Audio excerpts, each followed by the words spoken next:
The rising price at the pump means pain in the pocket for motorists, and especially for truck drivers dependent on diesel.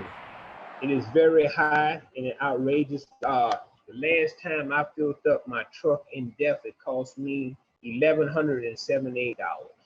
For Michael Whitaker, that's about a 70% increase compared to pre-pandemic costs. The Iowa-based operator has been driving his truck across the Midwest and Northwest for 25 years, but he's not sure how much longer he can stay in business.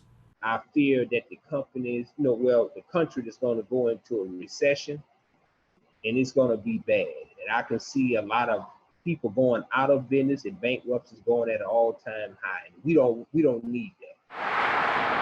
Trucks are vital for transporting retail goods around the country, moving more than 70% of America's freight.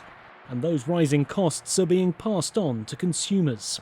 Not only has the cost of diesel fuel skyrocketed, but because of the ongoing trucker shortage, the cost of labor has gone up. So we've been seeing essentially a double whammy, a surge in fuel and labor costs that have certainly raised prices for many goods sold at the retail level significantly.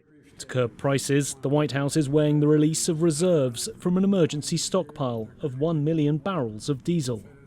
But analysts say the impact on the price of the pump would be limited due to the relatively small size of the reserves, all 1 million barrels providing little more than a day's worth of supply to the northeast region alone. And they're forecasting another problem: hurricane season. Strong storms this summer could knock refineries offline, disrupting supplies further and pushing prices higher. The Biden administration blames tight inventories in large part on the Russia-Ukraine conflict, but the US has also lost refineries in recent years and seen consumption spike as the COVID-19 pandemic has waned.